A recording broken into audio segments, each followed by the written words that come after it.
Luke followed the road leading back to the docks, walking under shop eaves and striped awnings where he could.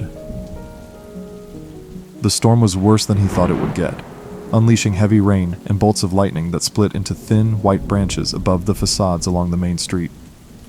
He tried to focus on getting to his destination and not to think about what had just happened, but it was impossible. How could he have misjudged the moment so badly? It had felt like the right time to tell her, but maybe the connection they once had was simply gone. His sense of her, and what she needed from him, lost somewhere in the years they'd been apart. That was difficult to accept, though it made sense. She had changed, but so had he. He'd taken one risk after another after losing both his marriage and Della, culminating in a volunteer position with the Ukrainian medical unit near the front lines, where he helped extract and transport the wounded. Did he even want to join the real world, he remembered? He'd accused her of hiding here, but he'd been hiding in a war zone up until a few months ago. He slowed his pace, then came to a stop, realizing how tired he was. Not just of what happened tonight, but of everything. He'd traveled across the world attached to missions and causes, and at the heart of it all, there had been a drive to protect people and fix what was broken. Be a part of something. Be needed. But in the end, he hadn't been able to protect the people closest to him, or fix anything that didn't come with a manual, and ended up a part of nothing. He was walking away from the woman he loved. Again. Luke glared at the wall of wind and water ahead. He'd surprised her. What he said, what he admitted to, surprised her. But she hadn't asked him to go. She'd asked him to stay. In the years he'd known her, he'd come to understand that she meant what she said. She had changed, yes, but not that much. She had asked him to stay because she wanted him to stay. And leaving had been a mistake. Turning back, he saw her standing under the canvas awning behind him. She was soaked, her dark hair beaded with rain, and water dripping from her clothes.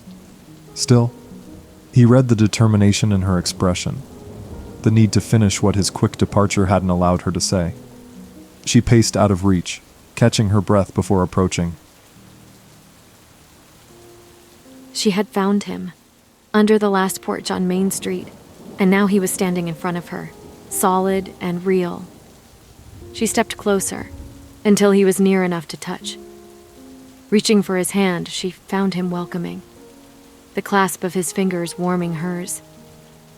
He looked down at her, and she saw the question forming in his eyes.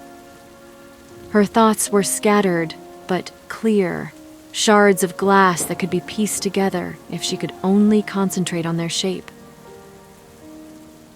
"I remember flying with you," she said.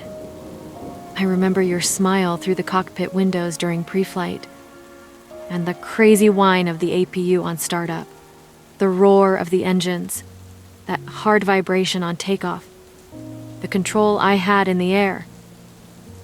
I remember the low mountains passing underneath us with that forever blue sky overhead. I remember every time I looked for you, laughed with you, and every time I wanted it to be something more. I think I have a memory of every flight I ever piloted, except the last one. I don't remember initiating auto-rotation, though I've been told I did. I don't remember if it was bravery or training or panic that helped save the others. But I think that if I had the ability to have a last thought, it would have been of you." She heard his sharp intake of breath and felt his hand close tighter on hers. "I don't want to lose you again." He shook his head, leaning down to kiss her, brushing her lips with his own before deepening the touch. She felt herself pulled into his embrace, one of his hands warm at her cheek, and the other strong at the small of her back. At first, it felt like love, like comfort and safety and home. But then it grew richer, laced with desire and the promise of what they could explore together. He broke the kiss, resting his forehead against hers in a way that felt tender. "Sure you don't want to take me home now? I'm much better at this when I'm out of the rain." "Come home then," she replied, taking his hand and leading him back up the street. to the corner where the coffee shop's old turret beckoned them back with its welcoming glow.